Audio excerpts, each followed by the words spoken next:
Good morning, everybody. So I'm on my way into the office and was thinking about something because I heard a couple of callers into the Kamala Harris town hall with Charlemagne ask about reparations. May have just been one, but I thought it were more than one. But I have heard this come up a lot because of the prospect of having a black or blackish, I'm not going to get into that argument with you, a black woman president. And a lot of people blame Obama for not reaching or broaching this subject as well. So constitutionally, and let's look at it from that perspective because that is how our government works, there's no president that's going to be able to give you reparations. It just doesn't exist.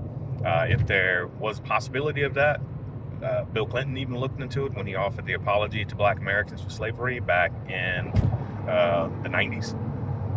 There's no president that has the power to do that. That power is fully vested in Congress. So our Constitution set up. Congress is the Article 1 branch of government, meaning they were the first branch that was founded or established, and they have the most power. It may not seem that way. It may seem that the Supreme Court right now has the most power. And the reason it seems that way is because Congress, over the last 40 years, and you get into who has been in charge over time and that type of thing, but over the last 40 years or so, since the Reagan era, have capitulated much of their power into the courts, right? So the way it works is that Congress passes a law. If the law is found to be unconstitutional, which I'm cutting out a lot of steps, is found to be unconstitutional, then the Supreme Court can actually press that law. They can actually there's a term that they use where they can nullify that law, if you will, based on the Constitution. So what that means is that the onus is placed back onto Congress to either codify that law or to make a new law. So that happens in the case of, let's say, the Civil Rights Act. So Brown versus the Board of Education, which is one of the most understood or misunderstood rulings in our history, nevertheless, for the most part, got rid of segregation. It nullified segregation as the law of the land, right? So states fought, and that's where the whole states' rights stuff come from. That's where the Confederate flag started to fly again, because of the whole argument of states' rights, which was a false premise in the first place.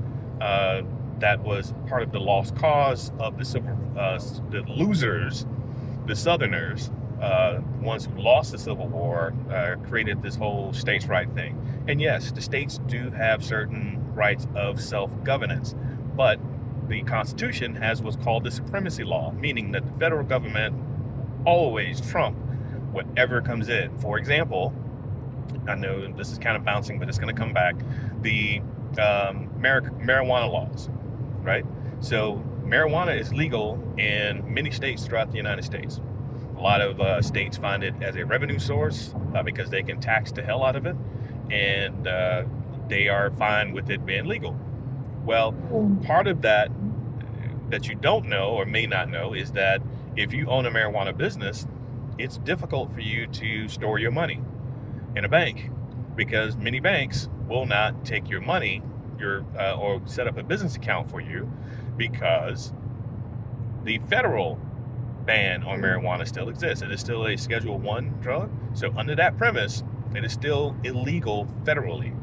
So that's called the federal supremacy law. Same thing here. So when it came to civil rights, these states started to act up, southern states, and talking about way of life and all this other bullshit. And because of that, it wasn't until 1965, which is 100 years after the original ending of the Civil War, that the Civil Rights Act was passed. The Civil Rights Act was passed in Congress as a way to, again, reaffirm the decision that was made by the Supreme Court. Lyndon Johnson signed that bill, but and he pushed for that bill, and he may have helped shape that bill, but it was Congress that had to pass it.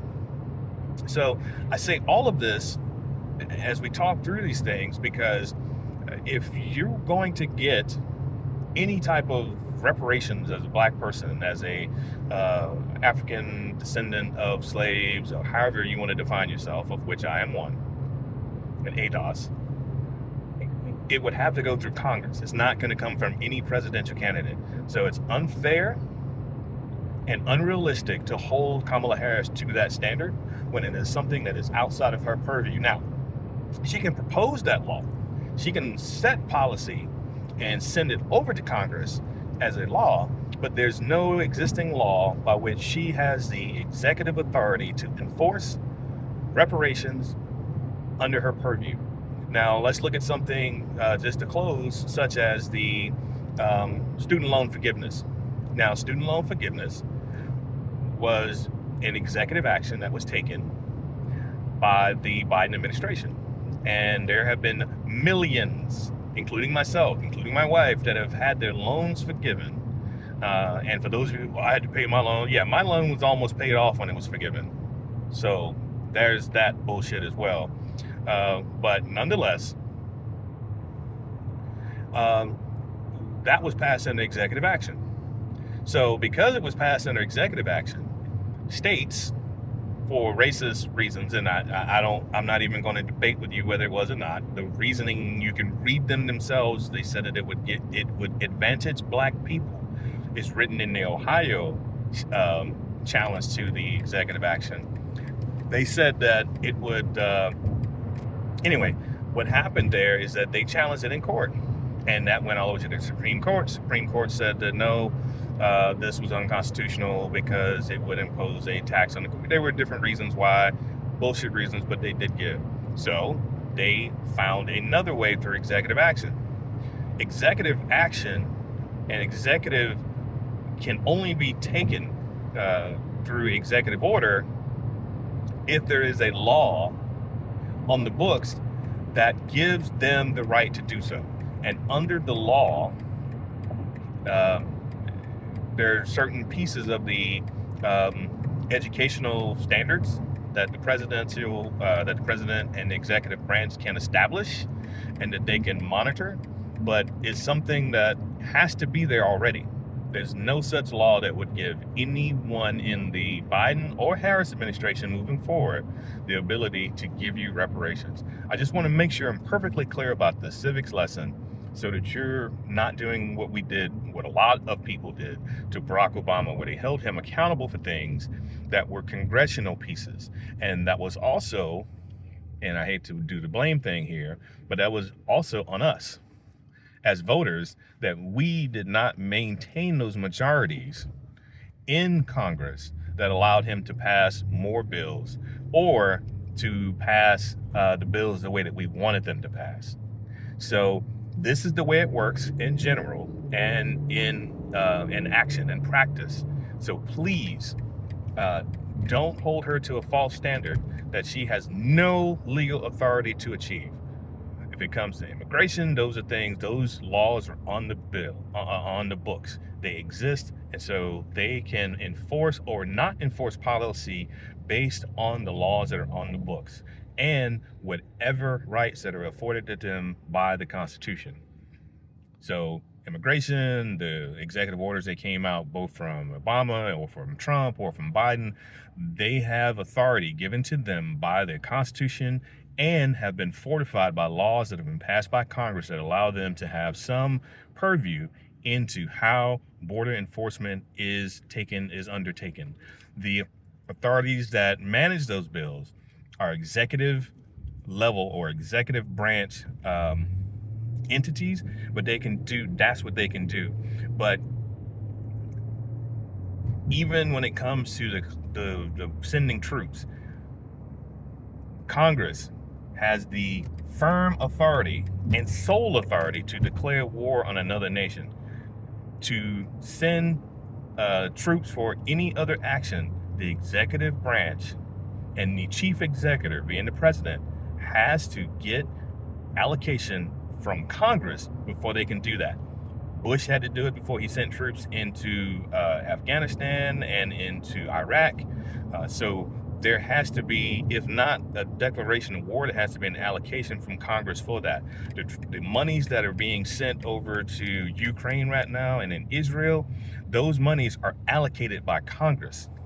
Now, the president can hold those funds and weapons and such. He can hold them, but doing so puts the president at legal peril because the law has already been passed.